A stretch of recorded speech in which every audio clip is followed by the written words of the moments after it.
बजे की 3 बड़ी खबरें, यानी कि दिन भर की खबरों से हम आपको रूबरू कराएंगे। लेकिन सबसे पहले आपको इस वक्त की बड़ी खबर बता देते हैं जो आ रही है पंजाब से। पंजाब में फिर से लागू होगा night curfew. CM captain Amarinder Singh ने जारी किए हैं आदेश। कोरोना के बढ़ते मामलों के चलते ये फैसला लिया गया है। रात 10 बजे से सुबह 5 बजे तक नाइट कर्फ्यू लागू होगा। रात 9:30 बजे तक ही खुलेंगे होटल और मैरिज प्लेसेस। मास्क न पहनने पर 1000 रुपए तक का जुर्माना देना होगा। तो अब दिल्ली की तर्ज पर चंडीगढ़ में भी आपको बता दें कि जुर्माना बढ़ा करके 1000 रुपए कर दिया है। और इसी खबर पर हमारे संवाददाता विनीत हमारे साथ जुड़ गए। विनीत, क्या कुछ ताजा अपडेट, ये बड़ा फैसला लिया गया है चंडीगढ़ में, इस वक्त कोरोना के क्या हालात हैं वहां से आप हमें तफसील से बताइए विनीत। तौर पर अगर हम बात करें जिस तरह से पंजाब के अंदर लगातार कोरोना के केस बढ़ते हुए नजर आ रहे हैं, तो इन्हीं कोरोना के केसों के मद्देनजर पंजाब की कैप्टन सरकार ने फैसला लिया है कि पंजाब में 1 दिसंबर से नाइट कर्फ्यू जो है उसको इम्प्लीमेंट कर दिया जाएगा। 1 दिसंबर से रात को 10 बजे से लेकर सुबह करीबन 5 बजे तक ये नाइट कर्फ्यू जो है पंजाब के सभी शहरों में और गाँव में लागू रहेगा। इसके अलावा अगर मैरिज पैलेसेस की बात करें, होटल्स की बात करें या रेस्टोरेंट्स की बात करें, ये रात्रि 9:30 बजे बंद हो जाएंगे। रात्रि 9:30 बजे के बाद इनको खोलने की अनुमति नहीं होगी। इसके अलावा ये भी फैसला लिया गया है कि प्रदेश में जो भी व्यक्ति बिना मास्क के पाया जाएगा, अब उस व्यक्ति का 500 की जगह 1000 रुपए का चालान जो है वो प्रदेश में किया जाएगा। और इसके अलावा अगले 15 दिन में कैप्टन अमरिंदर सिंह जो है खुद स्थिति को रिव्यू करेंगे और इस रिव्यू के बाद आगे के हालातों के मद्देनजर कहीं ना कहीं अगला फैसला जो है वो कैप्टन सरकार लेती हुई नजर आएगी। लेकिन हाँ, इतना जरूर है कि प्रदेश में जिस ढंग से लगातार कोविड पेशेंट्स और कोविड के केसेस के अंदर इजाफा हो रहा है, उस मद्देनजर सरकार जो है पहले से और ज्यादा संजीदा होती हुई नजर आ रही है। जी, कब से लेकर कब तक? 1 दिसंबर से आपने बताया कि ये लॉकडाउन शुरू होगा, कब तक रहेगा, इसके बारे में कुछ चर्चा? बिल्कुल, देखिए 1 दिसंबर से लेकर फिलहाल 15 दिसंबर तक ये लॉकडाउन जो है, ये नाइट कर्फ्यू जो है ये जारी रहेगा। 15 दिसंबर को एक बार फिर से रिव्यू कमेटी की बैठक होगी और उस समय अगर हालात सुधरते हैं तो फिर पंजाब वासियों को थोड़ी बहुत राहत मिल सकती है, नहीं तो सरकार और भी कई कड़े एक्शन ले सकती है ताकि पंजाब को कोरोना की गिरफ्त से बाहर रखा जा सके। जी, कोरोना का क्या हाल है पूरे पंजाब में विनीत? अगर आप कुछ डेटा बता पाए कि इस वक्त क्या तमाम हालात हैं, 24 घंटे में कितने केसेस आ रहे हैं जिसके मद्देनजर अब इतना बड़ा एक स्टेप लेना पड़ा विनीत? बिल्कुल, देखिए अगर पंजाब के केसेस की बात करें तो इस वक्त अगर पंजाब के जो ताज़ा आंकड़े हैं वो ये कहते हुए नजर आ रहे हैं कि पंजाब में हर रोज जो कह सकते हैं जो पॉजिटिव केसेस की संख्या है उसमें इजाफा होता हुआ नजर आ रहा है। इजाफा भी इतना कि हर रोज जो पॉजिटिव केस हैं वो तकरीबन 2000 के आसपास पहुंचते हुए नजर आ रहे हैं। शुरुआती दौर में ये आंकड़ा काफी कम था, उसके बाद बीच में ये आंकड़ा बढ़ता हुआ नजर आया, फिर दोबारा से आंकड़े पर लगाम लगी, लेकिन अब फिर से ये आंकड़ा जो है वो बढ़ता हुआ नजर आ रहा है।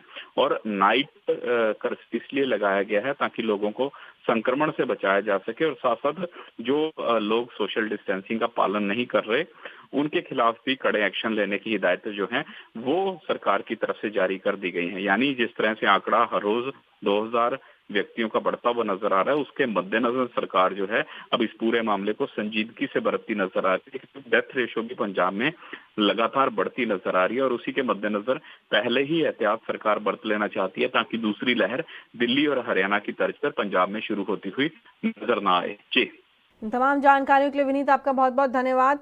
हमारे संवाददाता विनीत कपूर हमारे साथ जुड़े हुए थे तमाम जानकारियां देते हुए कि किस तरीके से अब पंजाब में भी सख्ती बढ़ती जा रही है और 15 दिन का लॉकडाउन का अनाउंसमेंट कर दिया गया है 1 दिसंबर से लेकर के फिलहाल ही में 15 दिसंबर तक ये लॉकडाउन रहेगा। और उसके बाद हालातों को देखते हुए कि क्या कुछ स्थिति बन रही है पंजाब में, उसके बाद ही आगे जब रिव्यू उसका किया जाएगा और उसके बाद ही आगे क्या कुछ करना है पंजाब सरकार उसका निर्णय लेगी।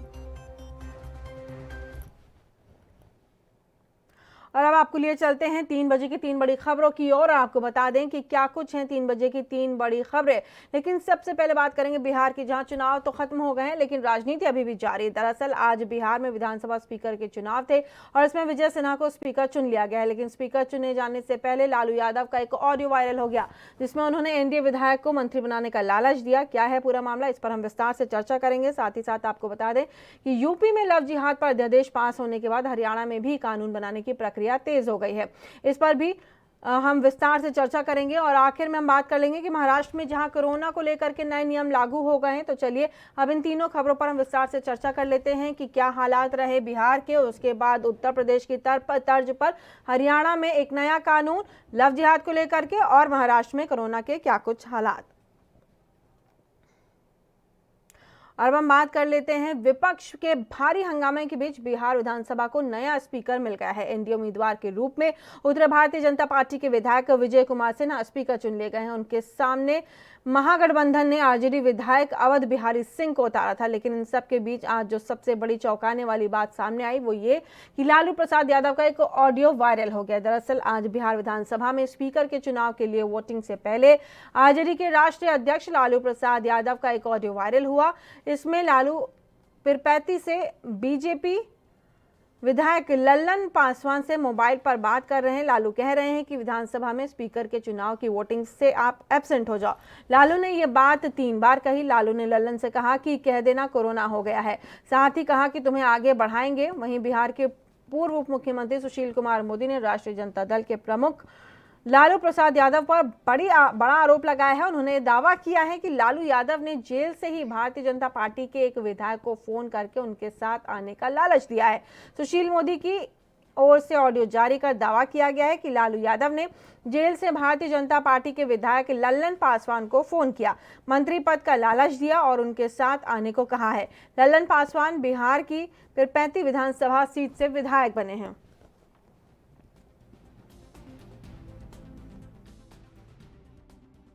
हाँ, पासवान जी बधाई। जी प्रणाम। चरण स्पर्श आपका। ठीक है, खुश रहे, खुश रहे। जी अच्छा लगा। ठीक है। अच्छा सुनो, हाँ हम लोग तुमको आगे भी बढ़ाएंगे। वहाँ अब बने तुम कल जो स्पीकर का चुनाव है उसमें हम लोग का साथ दो, तो उसका हम तुमको बनाएंगे, मंत्री बनाएंगे। कल तो इनको हम लोग गिरा देंगे, समझे ना। हाँ तो हम पार्टी में नहीं सर, मैंने क्या पार्टी में है तो एब्सेंट हो जाओ ना। पार्टी में हो तो एब्सेंट हो जाओ। अच्छा अच्छा ठीक है। कोरोना हो गया था, फिर तो स्पीकर हमारा हो जाएगा तो हम लोग देख लेंगे ना। अच्छा अच्छा, पार्टी में सर थोड़ा सा ठीक है सर। अरे बेकार का, एब्सेंट हो जाओ तुम पासवान जी। आपके तो संज्ञान में होगा ही सर चेहरा, हम बात करेंगे सर। ठीक है, ठीक, एब्सेंट हो जाओ। ये आपने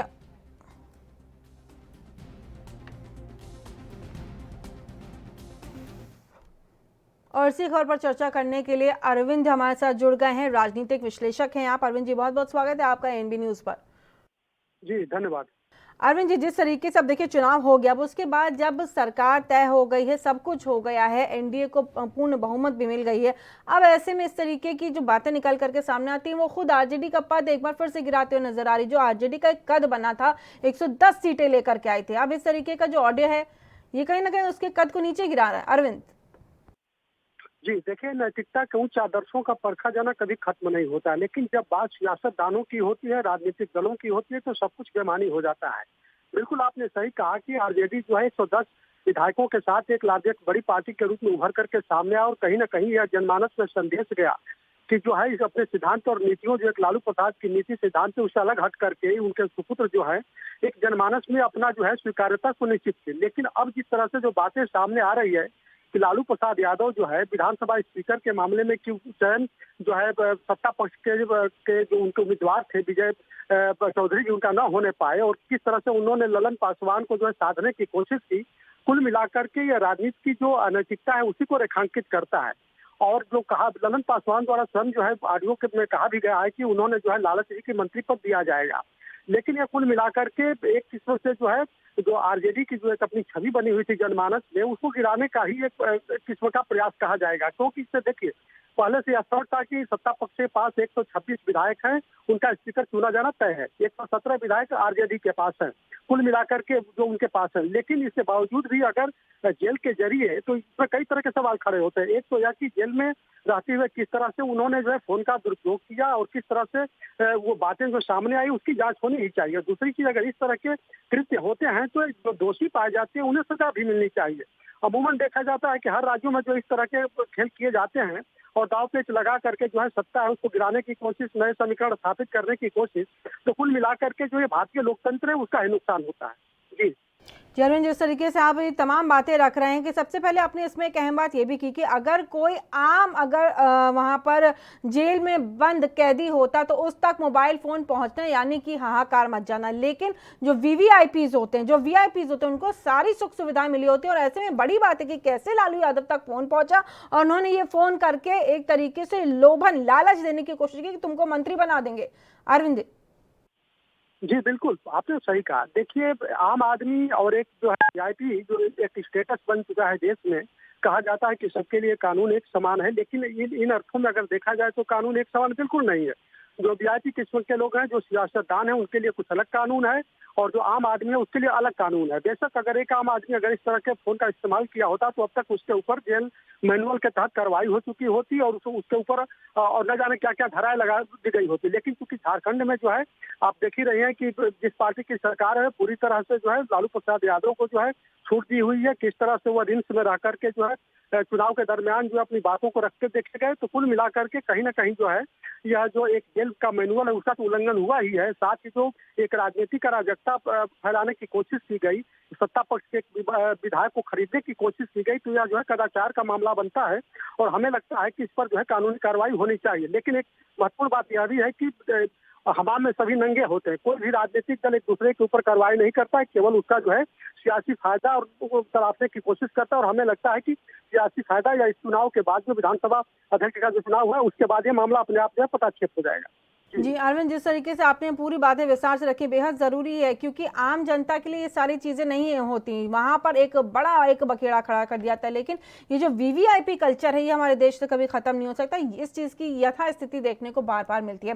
वहीं बात कर लेते हैं कि जहाँ 110 सीटें लेकर के तेजस्वी यादव ने अपनी एक पैठ बनाई थी, उसको कहीं ना कहीं चोट पहुंची है लालू यादव के स्क्रिप्ट से। अरविंद जी बिल्कुल, देखिए स्वाभाविक रूप से जनमानस में जो धारणा जाती है या जो एक नैरेटिव पैदा होता है तो कहीं ना कहीं उसका नुकसान और लाभ तो मिलता ही है। और अगर लालू प्रसाद द्वारा जो इस तरह का जो ऑडियो वायरल हुआ है और सुशील मोदी ने जो आरोप लगाया है कि ललन पासवान को जो खरीदने की कोशिश की गई और ललन पासवान खुद जो है सामने आकर के अपनी बात को रखे हैं, तो कहीं ना कहीं जो आरजेडी की जो छवि है उसको धक्का लगा है। और लोकमानस में भी यह बात गई है कि जो आरजेडी की पुरानी छवि थी, जैसे विधायकों को खरीद फरोख्त करना, देखिए याद कीजिए 90 के दशक में जब लालू प्रसाद यादव जी मुख्यमंत्री बने तो जो छोटी छोटी पार्टियां थी, बेसिकली जो कम्युनिस्ट पार्टियां थी जिनका बिहार में बहुत अधिक जनाधार हुआ करता था, उनको जो है किस तरह से उन्होंने जो है एक बड़े बरगद पेड़ की तरह जो है जो छोटे पौधे होते खा जाते हैं उसी तरह उन सभी पार्टियों को खत्म कर लिया और अपने में समाहित कर लिया। तो लालू प्रसाद यादव की एक बहुत पुरानी रवायत रही है कि इस तरह के छोटे दलों को किस तरह समाप्त किया जाना है और किस तरह से पूरा विपक्ष का वो जो है बड़े लीडर मास लीडर बनकर उभरे और 15 साल सत्ता में शासन भी किया। लेकिन स्थिति हमेशा एक समान नहीं रहती, क्योंकि माहौल भी बदला है, समय भी बदला है और कहीं न कहीं जनता की सोच भी बदली है और विकास को लेकर के एक जो जनमानस में एक नया जो है इश्यू पैदा हुआ है, उस आधार पर जो मुझे लगता है कि आरजेडी को आगे बढ़ना चाहिए। अब खरीद फरोख्त की सियासत अगर वो करते हैं तो कहीं ना कहीं जो है उन्हीं की छवि को नुकसान पहुंचेगा।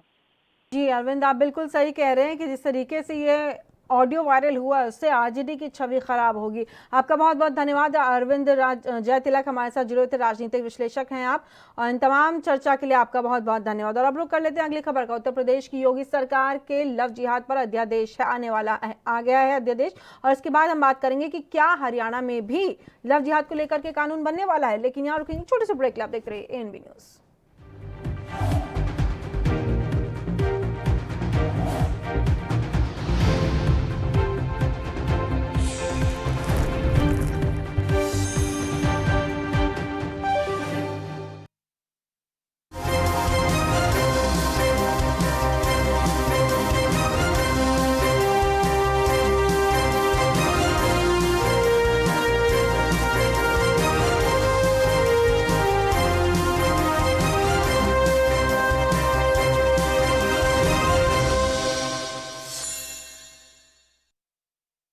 क्या आप दुबले पतले कमजोर हैं, आपकी सेहत नहीं बनती, भूख कम लगती है, वजन नहीं बढ़ता, दरअसल मेन बात खाना पीना खाना नहीं है, मेन बात है खाया पिया लगना।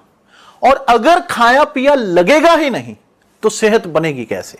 इसलिए हमारी संस्था सन्यासी आयुर्वेदा ने एक ऐसी दवा बनाई है जो कि आपके पाचन तंत्र को, आपके लीवर सिस्टम को ठीक करने का काम करती है, ताकि आप जो भी खाएं उसका पूरे का पूरा निचोड़ आपके शरीर को लगे, आपकी भूख बढ़े, खाया पिया सही से लगे, नया खून बने, हड्डियों में जान आए, वजन बढ़े, ताकत बढ़े, चेहरे पर नूर आए और आप मोटे तगड़े खूबसूरत पर्सनैलिटी के मालिक बन जाएं। यह दवा पूरी तरह से आयुर्वेदिक होती है। इसका शरीर पर कोई भी साइड इफेक्ट, कोई भी नुकसान या दुष्प्रभाव नहीं होता।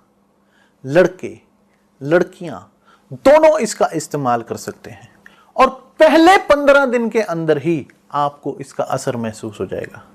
सिर्फ 650 रुपए की पूरे 1 महीने की दवा होती है और आप इसे घर बैठे 01145454545 पर फोन करके दवा मंगवा सकते हैं।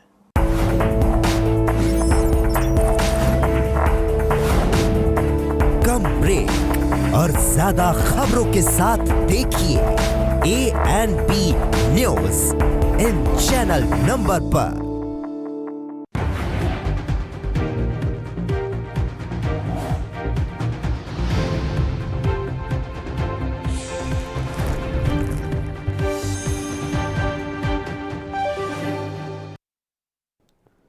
और अब बात कर लेते हैं उत्तर प्रदेश और हरियाणा की। उत्तर प्रदेश की योगी सरकार के लव जिहाद पर अध्यादेश लाने के बाद आपको हम बता दें, लाने के फैसले का हरियाणा सरकार ने स्वागत किया है। हरियाणा सरकार में मंत्री अनिल विज ने ट्वीट करके कहा है कि राज्य सरकार भी जल्द ही लव जिहाद पर कानून बनाएगी। आपको बता दें कि मध्य प्रदेश सरकार भी लव जिहाद पर कानून लाने की तैयारी में है।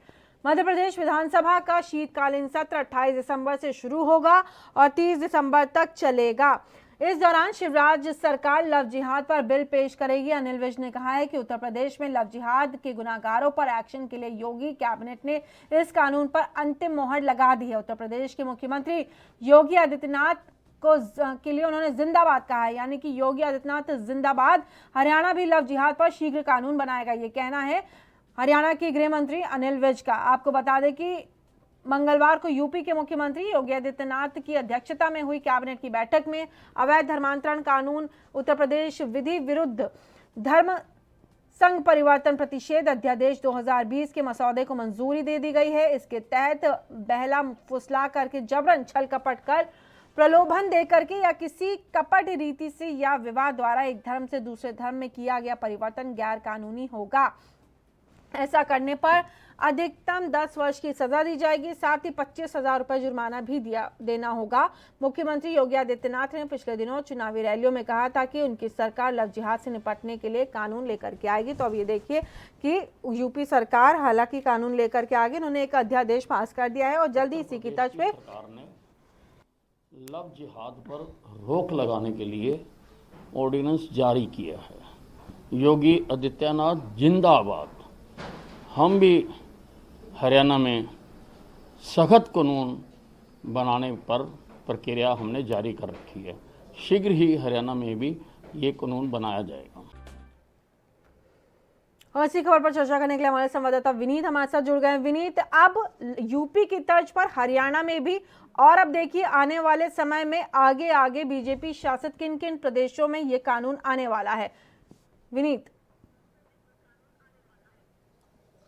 बिल्कुल, देखिए स्वाति, सीधे तौर पर अगर हरियाणा की बात करें तो हरियाणा में जिस तरह से निकिता का हत्या मामला निकलकर सामने आया था, वल्लभगढ़ की घटना थी, उसके बाद ही हरियाणा की मनोहर सरकार जो है वो लव जिहाद के मामलों को लेकर संजीदा होती नजर आ रही थी। उसी समय जो गृह मंत्री अनिल विज हैं वो कहते हुए नजर आ रहे थे कि जिस तरह की निकिता की हत्या हुई है, लव जिहाद ट्रायंगल इस मामले में नजर आता है, तो ऐसे में सरकार जो है लव जिहाद से सख्ती से निपटेगी और इसको लेकर सख्त कानून जो है वो प्रदेश में लाया जाएगा। इसको लेकर एक कमेटी का भी गठन हो चुका है जो आसपास के राज्यों के अंदर जो लव जिहाद को लेकर कानून बनाए गए हैं उसके ऊपर मंथन करती हुई नजर आ रही है। और आज जिस तरह से यूपी के मुख्यमंत्री की तरफ से लव जिहाद को लेकर एक कानून बनाया गया है तो उसको यहाँ पर जो गृह मंत्री हैं उसका स्वागत करते नजर आए हैं। उन्होंने योगी आदित्यनाथ के इस फैसले का स्वागत किया और सीधे तौर पर यह तक कह दिया है कि हरियाणा भी यूपी की तर्ज पर जल्द प्रदेश के अंदर लव जिहाद के खिलाफ एक कानून लेकर आएगा ताकि जो बच्चियां हैं वो सुरक्षित रह सके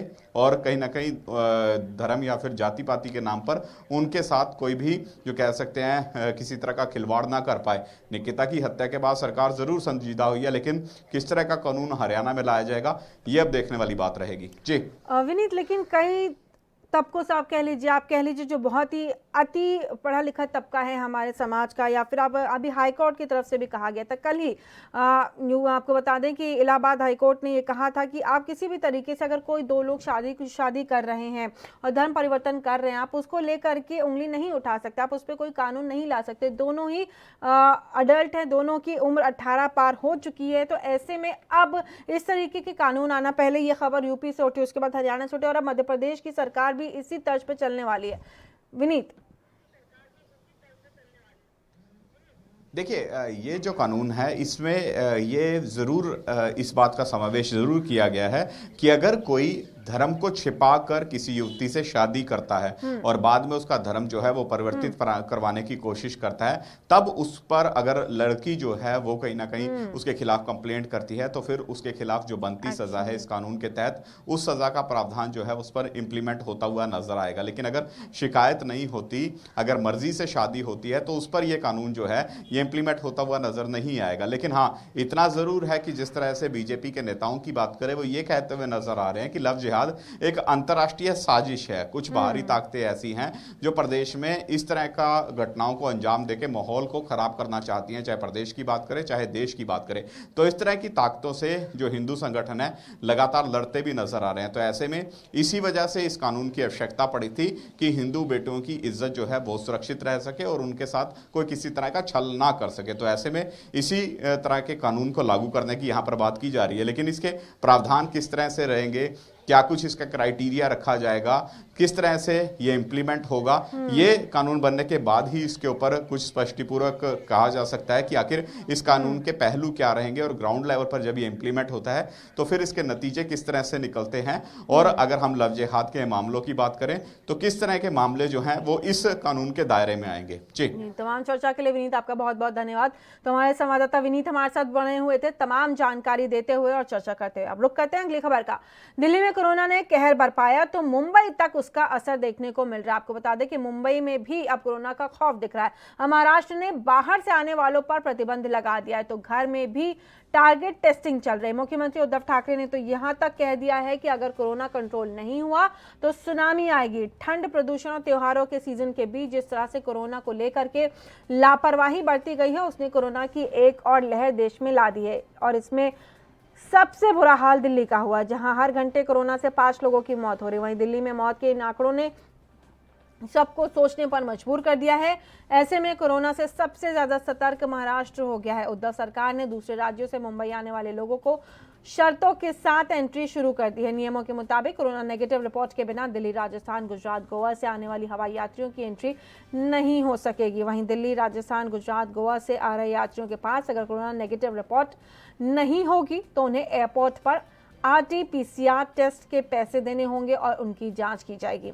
टेस्ट होने के बाद ही उन्हें घर जाने की इजाज़त होगी। अगर किसी की रिपोर्ट पॉजिटिव आती है तो संपर्क किया जाएगा और प्रोटोकॉल के मुताबिक उनका ट्रीटमेंट होगा।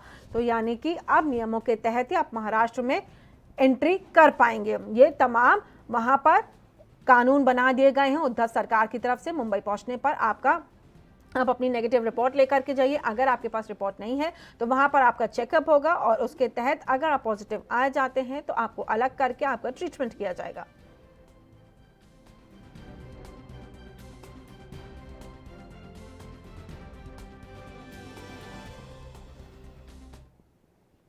और सी खबर पर हमसे चर्चा करने के लिए हमारे संवाददाता मुरारी हमारे साथ जुड़ गए हैं। मुरारी, ये बड़ा कदम महाराष्ट्र सरकार की तरफ से बेहद सराहनीय, क्योंकि इस वक्त ये देखना कि महाराष्ट्र ने दरवाजे बंद कर दिए, बल्कि इसको इस तरह से भी लेना चाहिए कि जरूरी है सभी राज्यों में कोरोना के कहर को रोकना। मुरारी।